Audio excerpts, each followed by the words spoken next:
Hello दोस्तों, मैं जयपुर से डॉक्टर तृप्ति विजयवर्गीय अपने यूट्यूब चैनल पर आप लोगों का वेलकम करती हूँ। आज कुछ अंतर्राष्ट्रीय महिला दिवस पर इच्छा हुई कि कुछ ऐसा किया जाए जो इंस्पिरेशनल हो। मैं आपके साथ कुछ मेरे आइडियाज शेयर करना चाहती हूँ जो मुझे मेरे दिल से स्वीकार्य है। देखो, मैंने बहुत पहले कोटेशन पढ़ी थी और वो कोटेशन ये कहती है, whenever you educate a boy child, you just educate an individual, and when you educate a girl child, you are trying to educate a family. मतलब अगर आप एक लड़के को शिक्षित करते हो तो आप एक व्यक्ति को शिक्षित करते हो, पर अगर आप एक लड़की को शिक्षित करते हो तो आप एक परिवार को शिक्षित करते हो।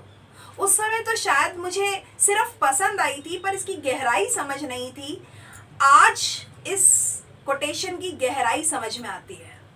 मैं क्योंकि एकेडमिक लाइन से हूँ, टीचिंग मेरा प्रोफेशन है, तो ये मैं बिल्कुल कह सकती हूँ। और जो आज आपके सामने खड़ी हूँ, जहाँ स्टैंड करती हूँ, just because of being a girl.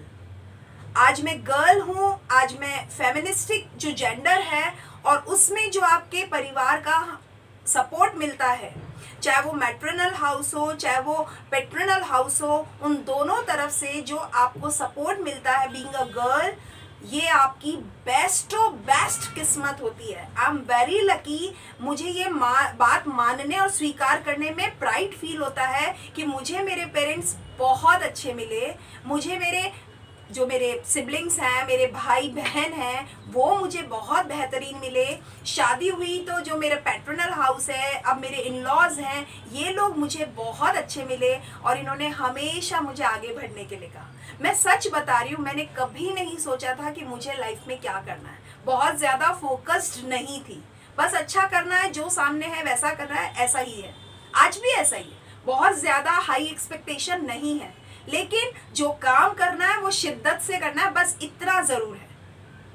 ये मेरी आज भी कोशिश रहती है कि जो भी मैं काम करूँ शिद्दत के साथ करूँ, अपना द बेस्ट दूँ। What can I give? Just give my self. मैं अपनी तरफ से बेस्ट मैनर में मेरे काम को कंप्लीट करती हूँ और शायद यही कारण है कि भगवान की कृपा है। With God grace I am here and I respect my self, I love my self. मैं फ्रेंकली आपसे बता रही हूँ, ऑनेस्टली बता रही हूँ, मुझे मुझसे प्यार है। मैं मेरा ही सम्मान करती हूँ और मैं सच बता रही हूँ, being a girl you have to respect first your self, you have to love first your self. अगर आप ऐसा कर पाते हो ना, तो आपको सब लोग रिस्पेक्ट भी देंगे और लव भी करेंगे। But if you are not recognise your self, आप अपने आप को अगर रिकॉग्नाइज नहीं कर रहे हो, पहचान नहीं रहे हो, अपने सम्मान के बारे में कोई मायने नहीं रखते हैं आपके लिए, तो कोई भी नहीं आपको रेस्पेक्ट करेगा। वो कोई भी का मतलब कोई भी, चाहे वो आपके माँ बाप कह लो, चाहे वो आपके पति हस्बैंड की बात कह लो, चाहे वो बच्चे कह लो, और चाहे वो ये जो एक्सटर्नल लाइफ है हमारी इस दुनिया में, जो भी लोग हैं, उन सब के लिए, सब पर ये लागू होती है। तो मैं तो एक ही चीज कहूंगी आपको कि हम अपनी अस्तित्व को एक नमक के जैसा बना लें।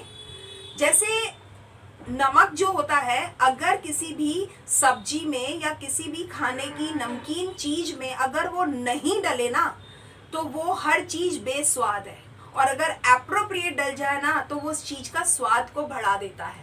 ये बहुत इंपॉर्टेंट है कि हमें नमक के जैसे घुलनशील भी होना है और नमक के जैसा ही हमें अपने स्वाद को बढ़ाने वाला ही होना है। एक्सेसिव हमेशा जहर का काम करता है। अगर हमने लिमिट से ज़्यादा नमक डाला तो ऑब्वियस है कि वो चीज़ों को ख़राब कर देगा, उसके असर को वो ख़राब कर देगा, वो शायद लोग रिजेक्शन वाली कैटेगरी में डाल देंगे। तो वी हैव टू डिसाइड कि which limit we have to follow. हमें क्या करना है, कितना करना है, कब करना है, कैसे करना है, किस प्रेजेंटेशन के साथ में करना है, all the things are depend only and only on us. तो ये एक चीज़ थी जो मैं आपसे कहना चाहती थी। साथ में एक चीज़ कहना चाहती हूँ, हमारे नेचर ने कई चीज़ों की हमें समझ दी है। वो एक अलग बात है कि हम उसको समझ पाते हैं या नहीं समझ पाते। देखो, जैसे नेचर में कोहरा होता है ना, फॉग हो जाता है, तो हमें सब कुछ धुंधला नजर आता है। धुंधला तो नजर आ रहा है, लेकिन इसके पीछे का मोटिव नजर आ रहा है क्या हमें? इसके पीछे का मोटिव क्या है? अब हमें ज्यादा कॉन्शियस होना है, अब हमें ज्यादा सावधान होना है, अब हमें एक एक कदम सावधानी से आगे बढ़ना है। बिल्कुल यही फिलॉसफी हमारी लाइफ पर है। Whenever we are surrounded with some problems, we have to conscious about it. हार नहीं माननी, हार बिल्कुल नहीं माननी। सिर्फ उस धुंधलेपन में से बाहर आने के लिए हमें अपने हिम्मत को इकट्ठा करना है और सावधानी से एक एक कदम बढ़ते हुए आगे बढ़ना है, राइट? तो ये जो चीज है ना, ये हमें प्रकृति सिखा रही है। ये हमें पता होना चाहिए कि प्रकृति हमें क्या सिखा रही है। बिल्कुल, क्योंकि मंजिल उन्हीं को मिलती है जिनके सपनों में जान होती है, पंखों से कुछ नहीं होता, हौसलों से उड़ान होती है। ये हमारी हिम्मत ही होती है कि जो हम आगे बढ़ पाते हैं। अगर हम आगे बढ़ने की हिम्मत नहीं रखेंगे, हौसला नहीं रखेंगे ना, तो कुछ नहीं हो सकता। ये हौसला ही है जो हमें आगे बढ़ने की ताकत देता है। वरना देखो, एक छोटी सी बात है, कांच अगर हम होंगे ना, तो हम लोगों की लिए चुभन का काम होंगे, लोग हमें रिजेक्शन देंगे। लेकिन अगर इसी कांच को पॉलिश कर दिया जाए तो वो आईना बन जाता है, और जब वो आईना बन जाता है तो वो यूज की चीज हो जाती है, वो सुंदरता को निरखने का एक साधन बन जाता है।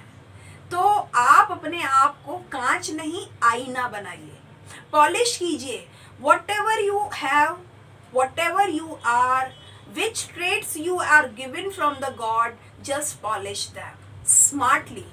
हर एक व्यक्ति में कुछ ना कुछ खूबी दी है हमारे भगवान ने, हमें सिर्फ देर है उसको रिकॉग्नाइज करने की। और अगर हम उसे रिकॉग्नाइज कर लेते हैं तो ये कांच कब आईने में बदल जाएगा हमें पता ही नहीं चलेगा।